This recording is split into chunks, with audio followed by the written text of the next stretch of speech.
সামুদ্রিক মাছের বিশাল ডালা, যেখানে কাঁকড়ার কারি পাবেন, কাঁকড়ার সালাদ পাবেন, আর পাবেন আস্তা একটা টোনা ফিশ। এই খাওয়ান খাইতে আবার জামাই হাজ্জা হরবাই যাওয়ান লাগতো না। দলবল বাইন্দা ফার্ম গেট যাইয়া এই যে বাবুল টাওয়ার দেখতে পাচ্ছেন, এটার মধ্যেই যাবো। আসসালামু আলাইকুম। ফার্ম গেটের এই বাবুল টাওয়ারটা সবাই চিনে, তার চাইতে বেশি চিনে গিভেন্সির নাম বললে। এই ফ্লাইওভারটা পার হয়ে আমরা আসলে স্কাই রেস্টুরেন্টে যাব। এই স্কাই রেস্টুরেন্টটা হচ্ছে গিভেন্সি হোটেলের ঠিক উপরে। গিভেন্সিতে আপনি ঢোকার পরে আপনি দেখবেন যে লিফটের 11তে চাপলেই এত সুন্দর একটা পরিবেশ আপনার চোখের সামনে আসবে। আপনি লিফট থেকে নেমে কষ্ট করে একটা ফ্লোর উপরে উঠতে হবে। একটা ফ্লোর উপরে উঠলে দেখবেন কি আপনার চোখের সামনে নানান ধরনের গাছপালা ঝুলে আছে। এই গাছপালাগুলির ফাঁক ফুকর দিয়ে পার হয়ে আপনি এই জায়গায় এসে বসতে পারেন। এখানে বসলেই দেখবেন একটা শান্তি শান্তি ফিল আছে। এই শান্তির বিষয়টা উপর থেকে আরো বেশি চমৎকার লাগবে যদি আপনাদেরকে আরো উপরে নিয়ে যাই। এইটার উপরে হচ্ছে একটা রুফটপ। এই রুফটপের এই জায়গাটা না দেখিয়ে আপনাদের একটা কনফারেন্স রুম দেখাই, যারা আপনারা চাইলে বিভিন্ন প্রোগ্রাম এখানে করতে পারেন। তার চাইতে মজার জায়গা হচ্ছে এই জায়গাটা, যেখান দিয়ে আপনি সরাসরি মেট্রো রেলের যাতায়াত দেখতে পারবেন। কিন্তু এরকম মুরব্বীদের সাথে দুই একটা কথাবার্তা বলে এরপরে শুরু করবেন আপনার মূল কাজ, মানে খাওয়া দাওয়া আর কি। আপনি চাইলে আপনার বউর সাথে এখানে বসে দুই একটা সুখ দুঃখের কথা বলতে পারেন, আপনার বিয়ে সাগরনা নিয়ে। তারপরে দেখবেন হঠাৎ করে এইভাবে আপনার সামনে মাছ টাছ লাফালাফি করার পরই আপনার সামনে বিশাল একটা থালা এসে হাজির হয়েছে। এই থালাটা হচ্ছে পুরোটাই বিয়ে টাইপের একটা থালা। এই থালার নিয়ে আপনি নানান ধরনের প্যাক নামি বাদ দিয়ে খাওয়া দাওয়া করার জন্য অনেক কিছু চিন্তা করতে পারবেন। এত বড় থালাটা হচ্ছে 4 জনের। 4 জন মিলে আপনি খাওয়া দাওয়া করতে চাইলে করতে পারেন, তবে আপনি চাইলে এটা 5-7 জনেও খেতে পারেন। কারণ এইখানে যে পরিমাণ খাবার দাবার আছে, এই খাবারগুলি নিয়ে আজকে আলোচনা করব।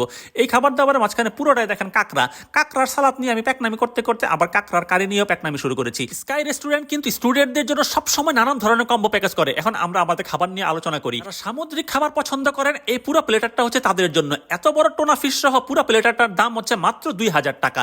এখানে 4 জনের পরিমাণ খাবার আছে, কিন্তু আপনারা চাইলে 6-7 জন খেতে পারেন। এটা আসলে আমি দেখানোর জন্য বা বাড়ানোর জন্য বলছি না। এই যে এত বড় একটা টোনা ফিশ দেখছেন, এটা কিন্তু 2 পার্ট করে দেয় না, মাঝখান দিয়ে ফেরে এটা চ্যাপ্টা করে দিয়েছে আমাকে। এটা পুরোটাই বারবিকিউ করা। আপনি এখন কিভাবে খাবেন তার চাইতে বড় বিষয় হচ্ছে এই যে এরকম কাঁকড়ার একটা বিষয় আছে, যেটা কাঁকড়ার সালাদ। এবং কাঁকড়ার সালাদের পরে আপনাকে টোনা ফিশটা আবার দেখাচ্ছি এবং ভাতের পরিমাণটাও দেখাচ্ছি। এখন ভাতের পরিমাণটা কি পরিমাণ আছে এটা চ্যাপ্টা করে চারিদিকে দেওয়া আছে, আপনারা যখন খেতে নেবেন তখনই বুঝতে পারবেন। তবে টোনা ফিশটা যে জিনিসটা আছে এটা কিন্তু অনেকবারই দেখাচ্ছি, এই জিনিসটাই আপনাদেরকে দিবে। এটা এত বড়ই থাকবে, এটা কোনোভাবেই ছোট হবে না। এখন টোনা ফিশটার ভিতরে কি আছে সেটা যদি আপনারা দেখতে চান, সেটাও ভালো করে দেখে নিতে পারেন। তবে যেহেতু আসলে টোনা ফিশটা সবসময় ফ্রিজিং করা থাকে, এটাকে অর্ডার দেওয়ার পরে কিন্তু 30 থেকে 40 মিনিট সময় দিতেই হবে। সময়ের মধ্যে আপনারা গল্প গুজব করতে পারেন, চাইলে আপনারা শহরে সূর্যাস্তও দেখতে পারেন। কিন্তু এত বড় প্লেটারটার দাম কিন্তু আবারও বলে দেয় 2000 টাকা। এই যে কাঁকড়ার যে কারিটা দেখতে পাচ্ছেন, আপনারা চাইলে এটা বাদ দিয়ে 4 পিস মুরগির ফ্রাইও নিতে পারেন। 4 পিস মুরগি দিয়ে এটা সাজাতে পারেন। আবার যদি আপনি মনে করেন না আপনি আসলে কাঁকড়ার কোনো সালাদও নেবেন না, তখন আপনাকে ক্যাসোনার সালাদ দেওয়া হবে।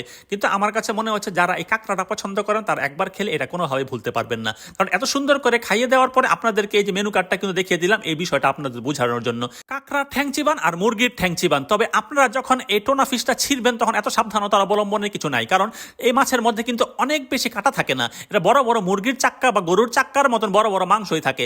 এখন আমি আমার বউকে সুন্দর করে খাবার তুলে দিচ্ছি খাইয়ে দেওয়ার জন্য। যেই ভাইয়েরা এখন পর্যন্ত বইনেগো খটা দেয়, কেমন সাগরানা খাওয়াইলা বিয়াতে, ঠিক মতন তো কিছু খাওয়াইলে না, হেই বইনেগো কম। আপনারা স্কাই রেস্টুরেন্টের সি থাই কম্বোটা মাত্র 2000 টাকা দিয়ে এইরকম করে ছিঁড়ে ছিঁড়ে জামাইকে আদর করে খাইয়ে দিবেন। ওমা হ্যাঁ দেখি হ্যাঁ নিজের পাতে লয়, তাহলে আমারটা না ঠিক আছে, আমারেও দিব, তবে একটু আদর যত্ন করে বড় সড়ো করে পাট পোট লইয়া ছিঁড়া ফাইরা সুন্দর করে দিব।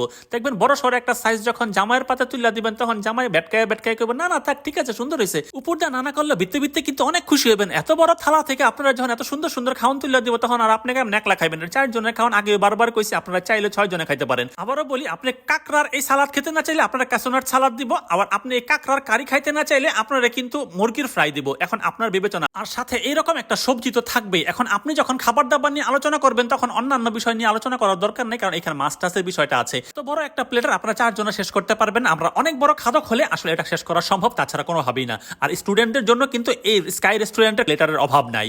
এর মাঝখানে আপনি যখন এইভাবে ছড়ায় ছিটায় খাইবেন, তখন কিন্তু বুঝতে পারবেন এই খাওয়ান দাওয়ানের কি হাল। আপনি যদি এখানে খেতে খেতে ক্লান্ত হয়ে যান, তাহলে একেবারে রুফটপে চলে যাবেন। রুফটপে গেলে আপনার মন ভালো হয়ে যাবে, কারণ ঢাকা শহরটা এই জায়গার মতো সুন্দর করে অন্য কোথাও দেখা যাবে বলে খুব একটা মনে হয় না। রুফটপের চাইতেও তারও উপরে যদি উঠতে চান, এখান থেকে আপনি এক নজর চাইলেই এরকম একটা শহর দেখতে পারেন। স্কাই রেস্টুরেন্টের এখান থেকে এই শহরটা দেখলে আপনার মনটাই ভালো হয়ে যাবে।